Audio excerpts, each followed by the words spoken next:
How's it going, Reef Keepers? I'm not sure if anyone is interested in a tour of my sump, but I am always interested in tours of other people's sumps because that's where all the gear is. And despite the fact that a lot of my coral's thriving, my fish are doing really well, my tank's quite clean, and I love that part of the hobby, everything that's in the actual glass box, really where probably an extra 1% more of my passion lies is in the gear. I am obsessed with gear and obsessed with, setting my gear up in a way that makes sense and really agonizing over each piece that I add, each piece that I take away, what my, mantra for each piece of gear and what it should be. So I've pretty carefully crafted my sump. It's not the greatest looking sump in the world. I don't have, the money to pull out every stop and put in all the bells and whistles that some people do. But regardless, here's my sump. So as you guys know, I have a Waterbox Marine X Peninsula. And as you can tell, my sump is not the cleanest sump in the world. And initially I intended on cleaning out all these like feather dusters and tube worms and limpets that have, sprung up in my sump. But then I thought about it, and the more I learn about bacteria in the hobby and just microbiome, the more I think to myself that the popularity of like the sterile tank is overdone. I don't love the idea of having a tank that, every inch of glass is completely sterile and devoid of any kind of critters, any kind of, tubes, any kinds of, anything. Some people are so, OCD obsessed with keeping their tank perfectly clean, and it's not me. I don't believe that contributes to very much biological diversity. And I forget the podcast I was listening to recently, maybe Reef Builders, but they had a marine biology graduate student on there, and he kind of echoed those sentiments and made me feel like, it was an assumption for me. I'm not smart enough to go into marine biology, but he's saying the same thing, that most of our tanks are wastelands for bacteria. I mean, there's nothing in them, along with a total lack of biodiversity. So anyhow, long story short, you see a little bit of growth in here because I'm actually cultivating that. When the water comes down my return pipes, or down my overflow pipes, it's going into this first section, and all the detritus in it is getting, what they can eat is getting eaten by feather dusters, tube worms, limpets and amphipods and copepods and all sorts of things. So that's why you can't really see through that. There's so many. I mean, they're thriving. All right, enough on that. Next, I've got my filter socks section that does not feature filter socks. So these are the Rapid Rinse Eco Filter cartridges from Rocky Mountain Fish Filter. I have another video covering those. But basically, every 3 days, I take these out and rinse them out, and then I scrub them down with the scrub brush and rinse them out on Saturday, every Saturday. So I like them way more than filter socks. No more sneaking them in the washing machine when my wife's not looking. No more dealing with bleach, splashing bleach on my shoes and ruining them, trying to give them bleach baths. Nothing like that. These can just be sprayed out. They're a whole bunch of stacked rings, plastic rings with ridges in them. And so they catch tons of detritus, and then I just rinse them out and take a scrub brush to them once a week to get off any kind of little clingers, and that's it. Way easier. And as much as people love filter rollers, I think they're way too big. And I also think that I don't want to be on a subscription plan for $20 rolls of filter roll constantly. So not knocking anybody who loves those. That's obviously like the most effective mechanical filtration that you can get in the hobby right now. Those things take out everything in the water column. But I just want something that's, quick, easier than filter socks. And again, I don't want to be on the subscription plan. So that's what I have there. Moving on, I'll just, go like in the order that the water goes. So coming around here, I've got, like, immediately as it comes out, and I know it's not the most, ideal spot to have these, I guess, but it's where they fit. I have my Helio, Innovative Marine Helio heating elements. So I have two 200-watt titanium heating elements there. They're actually very small. I don't know if they like look big on here, but they're not big. And this was just the best place to fit them. I couldn't really get the cords to work anywhere else. So cord management is one of the hard parts of a sump, especially a small sump like this. But I love the Helio system. It's expensive, but man, does it work. And I highly suggest titanium heaters. I have not ever had a glass heater fail. But man, like, especially in a sump, the look of titanium is just nice. So moving on, right here, this little Sicce 1.0 synchro-silent pump feeds, and I have a weird setup going on. So it sucks in, goes back through this pipe. The pipe comes down and goes into my, what are they called? It's my UV sterilizer. There it is, Aqua Ultraviolet. So Aqua Ultraviolet 15-watt classic UV sterilizer. As I understand it, 15 watts is like the bare minimum you need to kill some of the like quote-unquote bad things in your water. So that's what I have. That's what I can fit. I can't even fit this like front to back in here. I had to put it in the auto top-off section of the sump. But the auto top-off section of the sump, I never would have used it for an auto top-off section anyway, because there's no way I go a week on this. Like, I think it's 4 gallons. Like, I never understood an ATO, box that did not have enough space to get you through a whole week. It's just like, why? Give me the rest of the sump then, this worked out because I can put this in here, but I rather would have had the rest of the sump. So, and that's really all that's in there, along with the tubing that's all wound around. And then I actually have, you can see the tube spits out, goes behind everything, and drops into the return pump section. So again, this is like that biome thing I was talking about. I don't want ick to get on my fish, so I want to manage it, right? So I want the UV. At the same time, I don't want the UV directly plumbed in, because I don't want to kill absolutely everything free floating in the water column. So this is kind of my in-between. I have a nice little powerful, reliable pump. I have low flow in my sump, even though it looks fast because there's a wave maker in here. I do have a very low flow sump. I've got my return pump only going at 40% maybe. And so as water drifts through, this sucks up whatever water goes past it, which is plenty of it. And so I'm getting partial water filtration, or partial, UV on my water, and that's enough. I never have outbreaks of parasites on my fish or anything like that. So clearly it's working. Probe rack right here, standard Neptune probe rack. And then there is my, what are they called? Bubble Magus Curve 5 standard edition protein skimmer. So when I was begging piece by piece for equipment when I set up the tank, my wife who is a saint and lets me do this hobby, she was very understanding about a lot of purchases that depleted some of our savings temporarily, but she was not understanding of the protein skimmer. She was, but she wasn't. I was like, look, I'm not going to get a $500 protein skimmer. I'm going to get this $215 protein skimmer. And in her mind, she's just looking at me like, a thing that pulls fish poop out of the water is going to cost us $215. What do you mean you're not getting the $500 version? Is that supposed to make me feel better? A fish poop sucker is going to cost $215. That's how she looks at a lot of the hobby, which I understand. That's the sane approach to this hobby, because this hobby's pricing is insane. But for a protein skimmer, $210 or $15, whatever I paid for this, that is cheap for a protein skimmer, especially for one that is handling a relatively heavy bioload. And guys, this thing works lights out. I cleaned it out this morning. You can see it's already foaming. It's already picking up plenty. I've got it skimming, not super wet, but certainly not dry.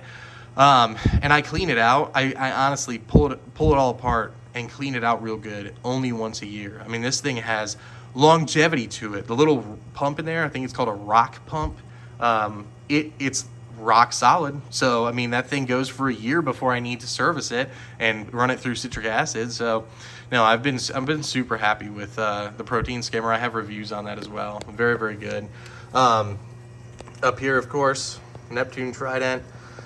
One of my most hated things in the hobby is sitting around doing water testing, and this way, like, you know, whenever the reagents run out, which, by the way, I use ABC reagents. I would never pay Neptune's exorbitant robbery prices for reagents. But when those reagents run out, I do test all the major elements of my water, and then I actually calibrate it based on my actual water levels that I take with Salifert test kits. So again, like, you know, some people are super OCD about testing. They test, like, you know, they have like 3 different alkalinity tests that they compare, and they take an average, and I don't do all that. I'm not interested in that. I just want stable levels in my tank. I found stability is the winner, and I just carefully do Salifert test kits when the reagents run out of this thing, and then I calibrate it on those. So that's what I do. Oh, it's feeding time right now. So when you hear my insanely loud Neptune feeder go off, I apologize. And I know it's feeding time because my 3 AI Nero controllers are blinking, and I have those slow down to 1% during feeding time. So yeah, sorry about that. Anyhow, I guess I'll speak to the back wall here. So my whole mantra with the back wall when I started the tank was, I'm gonna have these 2 channels, and you can see them, 2 channels that I bolted or screwed to the back wall, and I'm gonna put all the cords in those channels. Look how well it worked out. Look it, you can't see any cords, right? So, like, I think that my cord management, I will say, is better than, like, a lot of people that I see. I mean, I make an effort to, like, you know, tie down cords. I need to tie down this loose one in here to those. I'm looking for a zip tie, and when one kicks around and I find it, I'll do it. None of my cords are, like, tangled. Like, all these, despite it being a mass of cords, they're all draped together. They all go the same direction. I can easily, like, pull one cord out from the rest of them.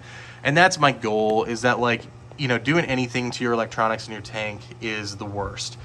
But if you can avoid having your cords be, like, hopelessly tangled in a rat's nest, you're way more likely to do the things you should do to your tank. And I just have so many electronics, guys. Like, I love this aspect of the hobby so much. I have, like, random DIY stuff in my water cabinet next to the tank. All these cords run through from the controller portion, which is right here. That's like the brain of the tank, you know, all the electronics.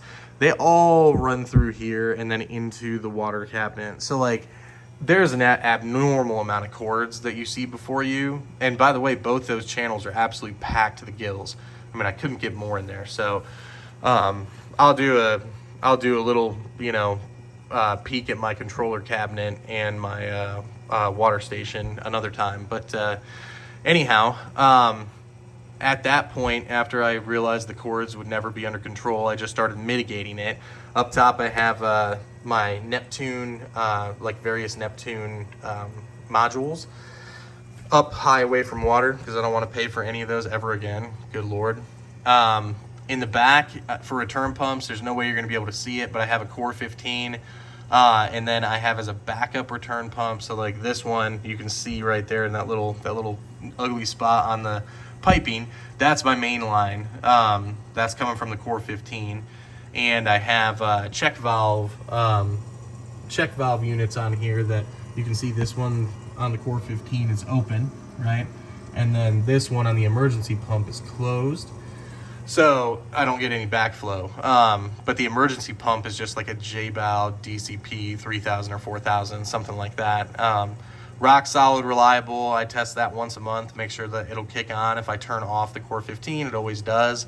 And it's good, guys. I did that pipe work all myself. I'm so proud of it. I am not a plumbing guy, but that, for whatever reason, that worked out. I was somehow able to do that properly. So yeah, that's my crown achievement in plumbing. And then I guess really all that's left is, like, you know, biological filtration maybe. So, here's my emergency heater. I have this connected to my Inkbird up here. So it's only 150 watts. That's all I could fit like front to back in here for a heater. But that glass heater would kick on and keep the tank from like plummeting in temperature if the main heating unit, the helio unit, failed. So I'll mention that. And then next to it is this massive marine pure ceramic block.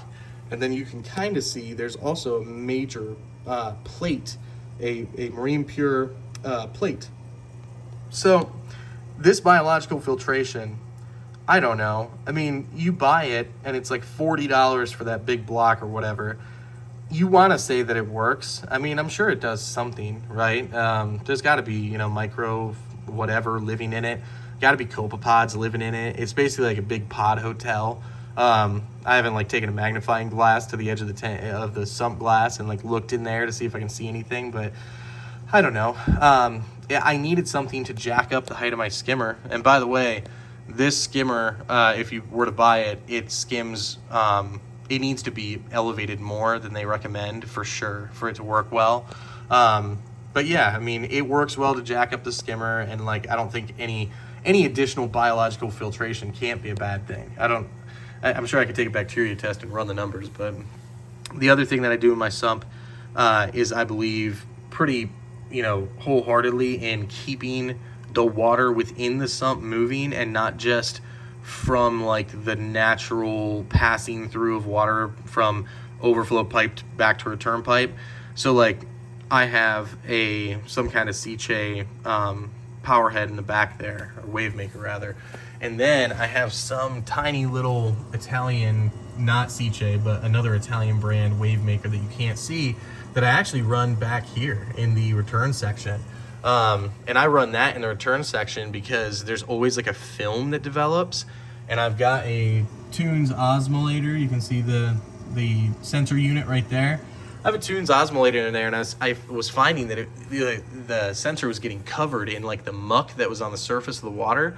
So I don't have that problem anymore once I added flow. I really believe that not letting like scum build up on the surface in your sump, that's a good thing. Like keeping that scum out of there keeps your glass cleaner, and just in general, it's gonna gunk up your equipment less, which is always good for the proper function and or longevity of equipment. So another thing I did was I took little computer fans and mounted them right here on the wall on some egg crate, so that there's like separation, so that like air can actually get behind it and get spit out. And that's again connected to my Inkbird, just like the emergency heater. So like if the tank gets too hot, which I live in Mississippi, so I mean it gets hot, and a few days in the summer it will get to a point where even just the ambient house temperature, or like, you know, I have a line that runs out of the house. Guess how much trouble I got in for drilling that right there so that I could draw air in from outside to my skimmer. Yeah, it wasn't fun. But I've got, when that hot air really builds up, it does get warm in here. Not to mention the controller cabinet, or the electronics cabinet right next to it. It's hot. There's a lot of power bricks mounted to the wall in that thing. So I have these fans that kick on. I forget when it gets to like, when the ambient temperature under here drives the temperature above 70, or no, I can't remember, above 78, 79. Anyway, when it hits a certain point, those kick on, and then they blow out or over toward this side, and I have two more of them actually mounted here in the open area of the sump. And so I have this like pass through of the air, you know, getting pushed across and sucked out, and it actually does help significantly, guys. So I'm a big believer in even just computer fans underneath the tank to hit the surface of your sump water as an emergency measure when things start heating up in the summer. Big believer in that. But oh, and then last but not least, wife got me this for birthday, Christmas last year. It is a Wise cam. Like a 1080p Wise cam. So I always have eyes on this sump, which is like great. I mean, I can just, if she says she hears a weird noise, or I get an Apex alert or something while I'm not at home, I just pop that app open and like, oh, you know, skimmer's overflowing, or oh yeah, you know, everything's off underneath there. Like it is super, super beneficial to have. So anyway, guys, that's the sump. Sorry, it's like 20-minute video, but like when I do a sump tour and at somebody's house, or I watch it on YouTube, I like them to be longer. So this is one of my longer videos, but just wanted to walk you guys through like some of my ethos and some of the gear that I use and how I do this part of the hobby. So thanks very much for sticking with me if you're here till the end, and like and subscribe if you want to see more. Thanks.